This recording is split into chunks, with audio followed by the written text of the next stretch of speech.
Alright, Tajikistan, back in Central Asia. So Central Asia is a very complicated place, and Tajikistan is kind of one of those countries that has a bit of an identity crisis. During USSR times, it was like, haha, it's that Persian guy. And to their closest relatives, it was like, look, it's that Russian guy. And to Russians, it was like, oh hey, it's our Persian Russian guy. But no matter where they fit, they know that they are the link to the Silk Road, the edge of empires, and the pearl of the Pamirs. But to me, I call it the next episode, Tajikistan.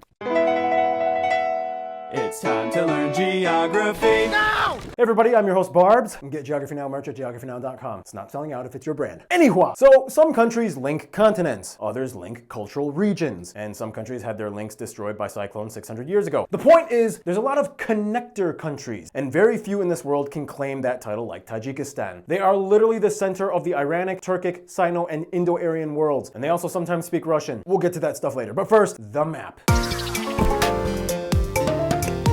So, in ancient times, Tajikistan went by many names and empires. They were part of Aryana, Bactria, the Achaemenid Empire. But most Tajiks today will probably attribute the Samanid dynasty as being the key era that gave them their distinct Tajik identity. This guy, Ismail Samani, considered the father of the nation. Since then, Tajikistan, let alone the entirety of Central Asia, has gone through a lot of transition and complicated administrative restructuring. Really? Russia? Seriously? You did that? What is this? What? We all know that you still love me. Please, give some money.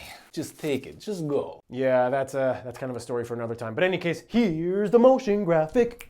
First of all, the country is landlocked, located in Central Asia, surrounded by 4 other countries, including China to the east, which means Tajikistan has a 3-hour time zone jump, as China follows only one time zone of UTC plus 8. Tajikistan also has 3 exclaves located within 2 of their neighbors. In Kyrgyzstan, you find this small guy, Lolazor, it's uninhabited, and you have Vorukh. In Uzbekistan, you have Sarvan. It's also important to note that even though the Sokh exclave in Kyrgyzstan belongs to Uzbekistan, it's 99% inhabited by Tajiks. So yeah, that makes things interesting. At the confluence of the Varzob and Kofarnihon rivers lies the capital and largest city, Dushanbe, which means Monday, most likely derived from the Monday market that the city grew from. In Soviet years, it was known as Stalinabad, but then it changed its name back in 1961. Here you can obviously find the largest and busiest airport, Dushanbe International, whereas the second largest city, Khujand in the north, holds the second largest airport, Furudgohi Bajnamirali Khujand International. The country is made up of 4 provinces, or vilayat. They are Sugd, Catalon, Nagorno-Barakhshan Autonomous Province, and this one in the middle was formerly known as Karategin, but since the Tajik Civil War, the name was changed to the districts under central government jurisdiction or republic subordination, depending on how you translate it. I'm not even joking, that's what they are called. Nagorno-Barakhshan is the largest province, making up about 45% of the country's landmass, yet only about 3% of the population lives there. The province is autonomous, and if you want to visit, you will need to obtain a special permit from Dushanbe. This area was once disputed with China as they laid claim to nearly all the Pamir region. That is until the late 90s and 2010s when all disputes were settled and China relinquished about 96% of their claims in return for exchanging 2 slots of land on each side. Tajikistan got these 2, the valley of the Markansu River and Karazok Mountain, whereas China got these 2 areas totaling about 520 square miles on the north and center slopes of the Sarikol Range. In addition, they finally opened up the Karasu checkpoint in 2004, officially marking the border between the 2. Finally, Tajikistan is home to a unique network of roadways that try their best to interconnect each district, but of course the heavy mountainous terrain always has been somewhat challenging. For one, the entire northern part of the country across the Zerafshan Mountains was completely inaccessible for the longest time by highway, before people would have to travel to Uzbekistan and hook around the range in order to arrive into Khujand. Now, however, they have the M34 highway with the newly built Anzob tunnel, about 5 kilometers long. This tunnel saves around 4 to 6 hours of driving and gives them access to the Sugd province and Khujand. In addition, the M41 highway is probably the most famous one that traverses the Pamir Mountains and has been existing for millennia as part of the ancient Silk Road. Yeah, the Anzob tunnel is no joke. It's known as the Tunnel of Death, or the world's most dangerous tunnel. Anyhow, it's important to note that the Tajikistan borders you see today are essentially the byproduct of whatever Russia allotted to them post-USSR breakup. If you ask Tajiks what they really think would be maybe an appropriate homeland for the Tajiks, they might refer to the Greater Khorasan region. This is a historical region dating back to the Sasanian Empire, encapsulating lands between Afghanistan, southern Uzbekistan, as far as northeastern Iran. Yeah, to this day, Tajiks kind of look at southern Uzbekistan and they're kind of like, dude, Samarkand and Bukhara are basically Tajik. There's so many of them there and you know it. Yeah, well, there's lots of Uzbeks in Sugd. So what's your point?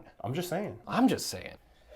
Go to Geography Now, mug at geographynow.com. Tajikistan is loaded with tons of shockingly wonderful places of interest. Tons of historical attractions. Tajikistan does not disappoint. To explain more, here's Geography and Patreon patron Yahon to explain. Hey Geography peeps, Tajikistan is a very beautiful country, and if you do end up visiting it in your lifetime, which I highly recommend you to do, then please make sure to check out the following places, which include places such as the fossilized dinosaur footprints in Shirkand, the UNESCO World Heritage Site in Sarazm, the ancient Panjikan, so many fortresses like these, but the most famous ones are probably being these two at the bottom. There's a mausoleum which is dedicated to Mirza Ali Hamdani, there's a tomb of Rudaki, then there's a statue of Rudaki, then there's also a park of Rudaki, there's a short block observatory, there's a wall that's been dedicated to the great Tajik writers, the National Museum of Antiques, the National Library of Tajikistan, the Dushanbe Opera House, the Dushanbe flagpole, and most importantly, when it comes to Tajikistan, remember the bazaars. There's heaps of bazaars like these in Tajikistan. The country is full of beautiful, amazing, fascinating, naturally astonishing places such as the Lake Iskandarkul,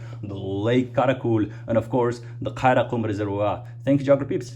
Thanks, man. And thanks for also being a Patreon patron. It's weird. I don't really promote Patreon that much on this channel. I don't know, maybe I should. Join Patreon. There's like fun behind the scenes stuff there. Yay, Patreon. In any case, speaking of amazing sites, Tajikistan is loaded with amazing natural ones, which brings us to... Now, when it comes to landscapes, few places match what Tajikistan has to offer. They may not have been blessed with the ocean, but what they lack in sea access, they gain in sky access. Huh? Mountains, there's a lot. Ah. Here's the motion graphic. First of all, the country is 93% mountainous, the third most mountainous country in the world after Bhutan and Nepal, the two main ranges being the Pamir and the Alai ranges. These mountains are of course caused by the convergence of the Indian plate thrusting into the Eurasian plate, creating an entire complicated network of mini rifts, fissures, and fault lines, mostly in the Pamir mountains, the largest being the Altai, Davaz, Karakorum, and Herat fault lines. This in return makes Tajikistan susceptible to regular earthquake activity. And of course, within these mountains, you can find the tallest peak, Ismail Somoni Peak. Just to skip away from here, you can find the Fedchenko Glacier, the largest non-polar glacier in the world. They have two lowlands separated by mountains in the north and south, the Panj River lowlands in the southwest, and the Fergana Valley in the north, which is the most fertile part of the country. These valleys are fed by the countless snowmelt river runoff from the mountains. It is said that there are over 900 rivers in the country, at least 10 kilometers or longer. The longest one, though, would be the Vakhsh River that traverses northeast to southwest. On this river, you can find the Nurek Dam, the second tallest in the world, which creates the Nurek Reservoir. All the way up in the north, you also find the Karaikum Reservoir, with another hydroelectric plant. In fact, almost all the power in Tajikistan is provided by hydroelectric sources. However, the largest inland body of water is actually Karakul Lake, found in an impact crater in the Pamir Mountains. Yes, geologists speculate that this is an impact crater. Finally, only about 3% of the country is forested, as they have lost much of it in the past century due to industrial activity. Crazy beautiful stuff, right? Basically, what you'll get with Tajikistan's land if visiting will most likely be a dizzying panorama of dry, rocky, yet snow-capped mountains that melt into narrow, spotty, green river valleys below. Thanks, Geography Tristan, for that footage. He did a cool bike trip across the Pamirs a few years ago. Woo! So yeah, clearly you can tell, not gonna lie, Tajikistan is widely noted for its natural wonders. I mean, you have things like Hoja Mumin, butchered that, sorry. You have the 40 girls rock pillars. There's like a legend about 40 girls that turned into stone pillars to avoid the Mongols attacking. Whatever, there's a lot of legends here. And speaking of legends, this is usually the part where I take my triple shot espresso break and then Noah comes to fill in for the rest of these segments, but he is out of town visiting family for the holidays, so I'll cover, because, you know, I made this show, I can cover for any segment. Now, economically, Tajikistan is often ranked as the poorest of all the former Soviet republics. About a quarter of its entire GDP is derived from remittance money sent over from abroad. It's estimated that about 1 in 7 men live and work in another country, mostly Russia. Internet is also expensive and often spotty, as they don't have a national network, so they usually just buy it from outside providers and then sell it back to the locals. To this day, they are still heavily dependent on their agrarian and mineral mining sectors, aluminum being their largest element. The state-owned Tajikistan Aluminum Company is the only large-scale production enterprise in the mining sector. Now, all things considered, that being said, there is a heavily active black market in Tajikistan, mostly in the opioid sector. It's often said that the Pamir Highway is nicknamed the Heroin Highway, as much of the narcotic is brought in through Afghanistan. Whoa, hold on a second. I'm just growing poppies here, so you guys can do whatever you want to do with it. Hey, you're not getting any poppies, all right? I know you want it, but you're not going to get it, so you go back down. I love you. You could be a little drug dealer if you want to. Speaking of plant life, there's another living thing in Afghanistan, the animals. And with that, here's Gary Harlow. Time to be Gary Harlow.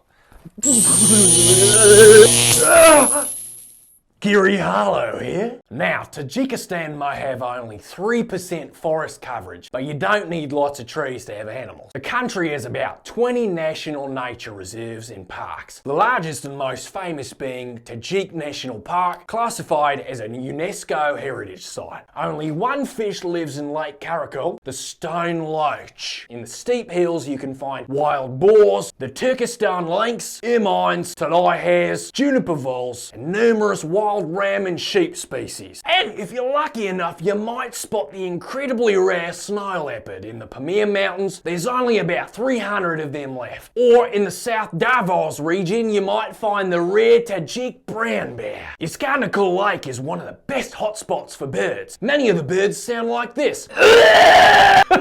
There's too many to mention, but here is a scrolling list of all the types of birds that you can find in Tajikistan. Himalayan snowcock. In any case, the national animal of Tajikistan actually no longer lives here, and it's the Caspian tiger. Unfortunately, they were hunted down in the 20th century as they were seen as a threat to farmers. So they kind of killed off their national animal. However, DNA tests revealed it could be the same species as the Siberian or Amur tiger, so maybe it's not extinct? Well, that's it for me. Off I go, mates. Thank you, Gary. So there you go. The land, the resources, the industry that produces said resources, the wildlife. So that means there's only one part left to discuss in this segment. I can't do it. Here's a compilation of Noah doing it. Food! Food! The food. Thank you, Noah. Can't wait to have you back. Tajik food. It's quite an underrated cuisine. To talk about the food, here's one of you guys, the Tajik geography peeps, Nigina, to explain. Take it away. Salam alaikum and hi guys. I am so happy to tell you about the traditional Tajik foods that we have. The very first one would be non, a Tajik style flatbread. It will be prepared in an oven called tandir. We also have the so-called manti. The manti are steamed dumpling, krut, which is a snack in Tajikistan.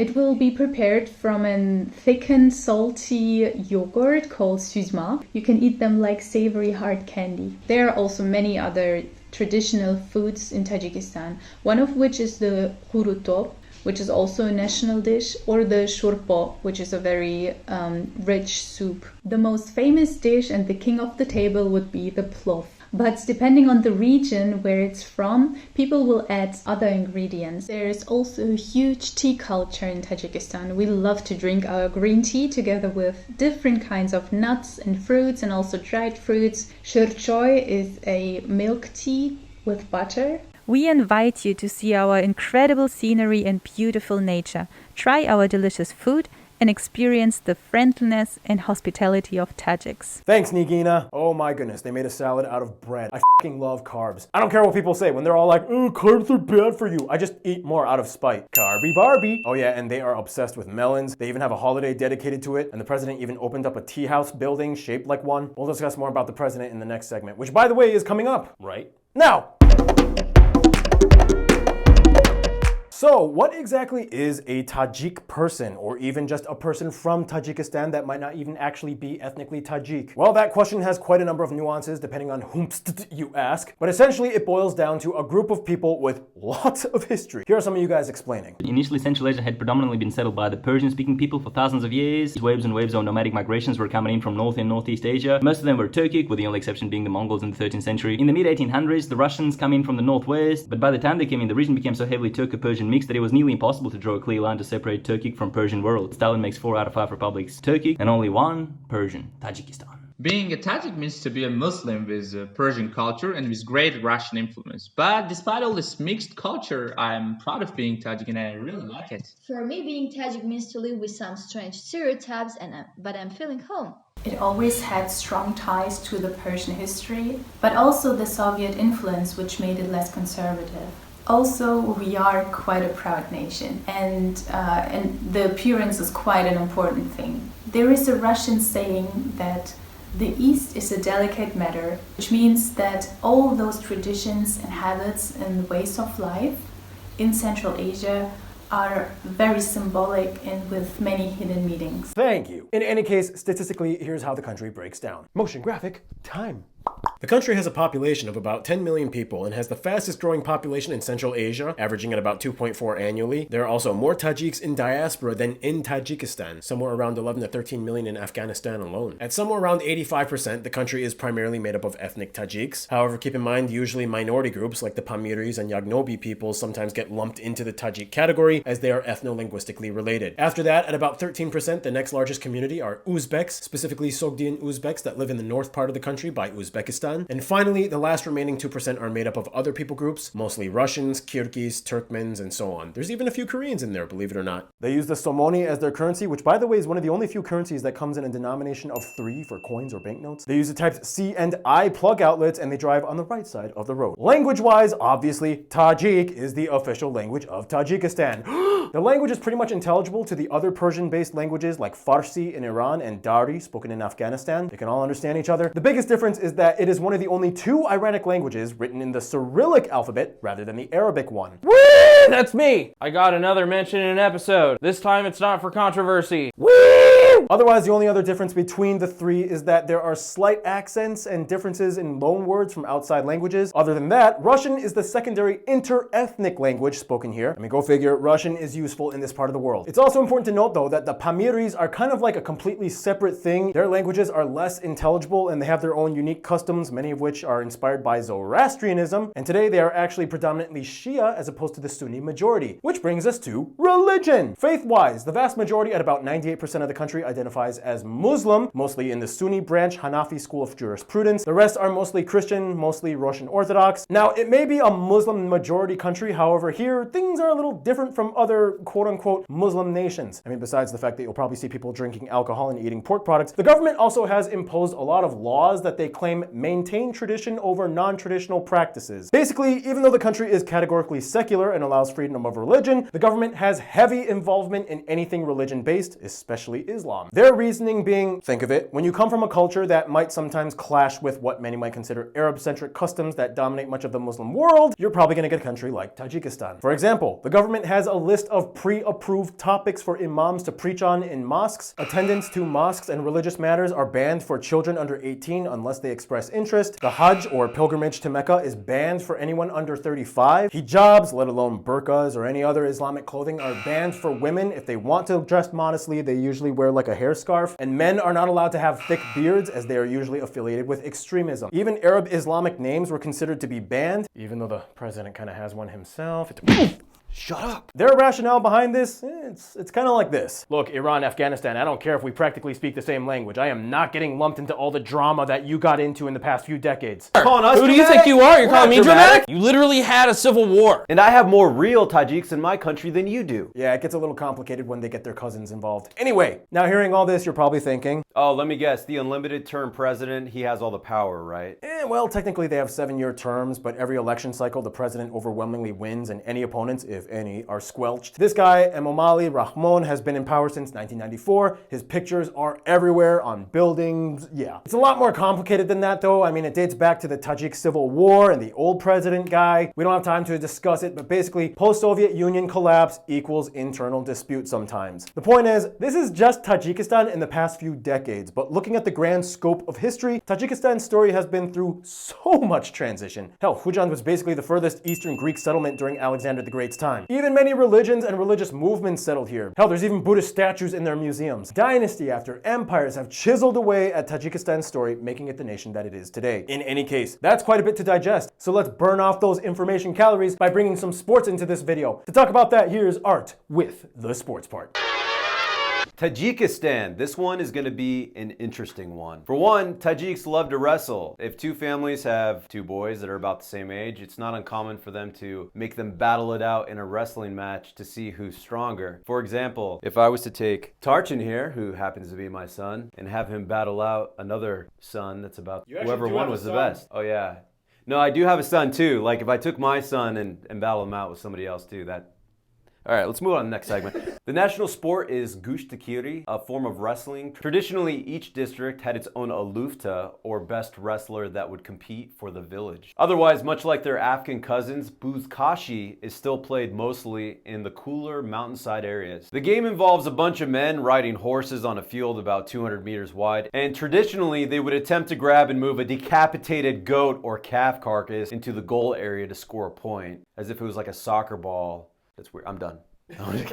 Otherwise, like most of the rest of the world, they love soccer, or football. Their first international win was in the AFC Inaugural Challenge Cup against Sri Lanka in 2006. Prior to independence, they participated in the Olympics under the USSR, in which these 4 Tajikistan-born athletes won medals. However, post-independence, since 2008, these 4 athletes have successfully won medals for the country in wrestling, judo, and boxing. And their only gold medal to this day is Dilshad Nazarov in hammer throw. So there you go. That's a little bit of insight on the athletic side of Tajikistan. I'm so proud of you, my son. Wait, where's my other son? Where'd he go?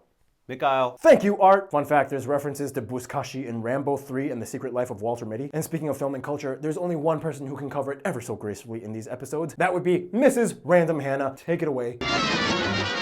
What's up, guys? I'm back. And you can get a Random Hannah shirt at geographynow.com. Check out my really cool model. Forward thinking, everyone. So, Tajikistan is kind of a cultural anomaly. It's kind of like the child between the Persian world and Russia. Nonetheless, after independence, Tajikistan went through an extended period of trying to reclaim its Tajik identity apart from the Sovietized one. For example, they became the first post-Soviet country to abandon Sovietized surnames. The president even did it to himself. Historically, Tajikistan was home to some of the most notable Persian poets like these guys. There are even statues of them here. Everywhere you'll see a wide contrast of traditional Tajik, colorful or geometric tile pattern architecture juxtaposed to more blocky Soviet utilitarian unit structures. And if you're lucky enough to pass by, Pamiris have an entirely unique style of house called the Cheed, with layered angled square roofs. Folk wood carving panels called kadaroki have been around forever. This guy being one of the most famous contemporary Tajik wood carvers. And speaking of art, if you want to learn more about film and the culture of Tajikistan, check out my YouTube channel called Random Hannah. I changed it from filmography now to Random Hannah. Hannah has a spin-off. Otherwise, traditional clothing usually follows the Zardozi stitching technique, similar to other types in Central Asia that has a basma or double-sided stitch. You might see a lot of people, mostly in the older generations, with gold teeth. During the Soviet times, it was seen as a status symbol, and it was a cheap procedure. Gold tooth! Another tradition Tajikistan is known for, eyebrow fashion. For a while, unibrows were considered attractive amongst women, and in some places still are. However, today, regardless of having a unibrow or not, Tajik women still like to heavily emphasize their brows. Speaking of which, marriage culture in Tajikistan is pretty intense too. Here are 2 of you guys, the Tajik subscribers, explaining. Hi guys, my name is Ali. And my name is Tahmina. We want to tell you some interesting facts about Tajik wedding traditions. First of all, we have to say that there is always somebody who is out of the rules or exception. That is why whatever we say refers to 90% of all Tajiks. Of course, sometimes it's different, but usually if you're going to marry, you're not the one who looks for a partner. Your parents, your family, friends, the elders will find you a match. And if they agree with this match, you cannot say no. Yes, it's your life, but not your decision. No wedding could take place without the presentation of kalim, A ransom for the bride. After that, the newlyweds make their commitment before an imam, which is called the nikah ceremony. This seals the marriage, and only then they are allowed to be together. Couples live together. In the morning and during 5-6 months, the bride has to get up before everyone else in the family, cook breakfast, do some housework, and greet everyone she sees. During this period, she has to be already pregnant. If not, gossip starts all around the family. After having a baby and during some 5-6 years, a wife should serve her husband's parents in order to get recognition or make a good name. And only after that, they can let them to be together to live in their own house. But this happens not all the time. Sometimes they live with their parents till death. And all these are unspoken laws. Weddings, I remember mine. Yeah, Ian danced too. My mind's telling me no. It was a beautiful day and a great night. I might leave that in. Oh, really? Oh, no. Well, one thing you can find a lot of at weddings is music, which I guess, unfortunately, brings us to the worst segment on this show. Oh, man. Yeah, it's mine. Woo! Alright guys, I'm a Ethiopian. Can I have my own like little special effect intro now that I'm a Ethiopian? Sure, why not? Yeah! I'm a pickle now, yeah! Woo! Alright. Music of Tajikistan. Alright, so Tajikistan basically has three different main types of folk music: the central, the north, and the mountains. And of course, these styles are accompanied by numerous instruments native to Central Asia, such as the dutar, the rubob, the gijak, the karmai, the suranai, and the tablak drum. Actually originated in northern India, but whatever. Fun fact, Carney horns were originally used for battles as a signal. Now you can hear them almost anywhere on the weekend for wedding announcements. In Tajikistan, you can literally crash into any wedding. They are usually open invite to the community. I mean, don't be creepy, but like jump in. Congratulations on community. Some of the most notable styles of music from Tajikistan come from the Pamir Mountain, specifically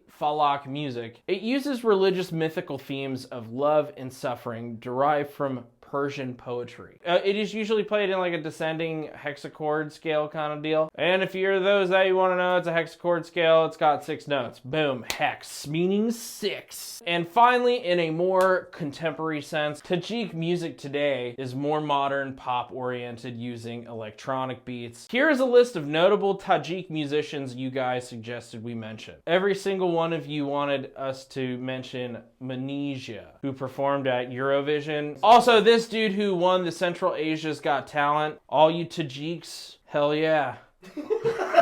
Also gotta give a shout out to the band Param, awesome Tajik folk rock band. They've been around since 1993.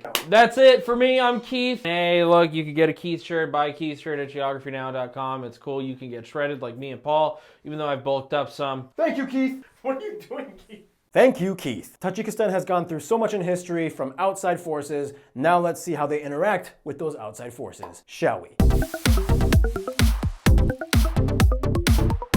So by now you can kind of obviously tell that Tajikistan is being pulled by so many parts of the world, the Iranic world, the Russian world, the Turkic world. At some point you have to imagine that they're probably like, nonetheless, they still have their close clique and they know how to make friends. Time for the motion graphic. India has been a close friend for decades, as Tajikistan was the site of India's first overseas airbase at Farkhor. Later on, they would agree to jointly share the Aini airbase as well. India also does great business and gives aid to them in times of need. In that regard, after the border dispute conflict, China has actually become way more invested and surpassed Russia as being Tajikistan's largest import partner at over 40%. Of course, Russia's relationship is still close. Most Tajiks abroad live in Russia and depend on them for remittance money. They've agreed to lease out 4 army camps and an air base to Russians in Tajikistan in return for training Tajik soldiers and selling military equipment to them for super cheap. Then we get to their actual cousins, Iran and Afghanistan. Afghanistan has always felt close to Tajikistan no matter what time period they've been in. I mean, they were joint units during the Samanid, Ghaznavid, and Timurid dynasties, so it's not much of a question. The only issue is that recent years, with all the drama with Al-Qaeda, has put a strain on their relationship, and Tajikistan deliberately chose to distance themselves for the sake of not looking compliant with the extremist ideologies. For Iran, after the breakup of the USSR, they swept in immediately and were like, hey, old cousin, let's remind you of your Persian heritage. I'll build you some new mosques, I'll invite you over, I'll share my TV shows, magazines, and books with you. You'll be back to being Persian no time. The issue is, though, the two countries do still have some stark contrasts. The biggest one being, obviously, that Iran is mostly Shia with a theocracy, whereas Tajikistan is mostly Sunni and secular. Nonetheless, no matter how messy things get, at the very least, culturally, the Persian cousins will always get each other. When I asked you guys who the best friend of Tajikistan was, though, surprisingly, I actually didn't expect this, but most of you said Uzbekistan, even though they are Turkic and Tajikistan is Persian. Nonetheless, they share a deep bond. Now, granted, recently there was a little tension with the previous Uzbek president, who had a lot of suspicions and accusations against Tajikistan that caused the two to fall apart diplomatically, but after he died, the new president promised to remove all the tensions and renew relationships. Both are former USSR nations, both speak Russian, they both, at least to some degree, mostly identify as Muslim, they both share so many cultural traits, business is huge between them, many people intermarry between the two countries, and overall, their Turkic neighbors seem to have made the best impression on them, which says something when you come from two completely different ethno-linguistic groups. In conclusion, Tajikistan is kind of like the lone wolf of the former USSR.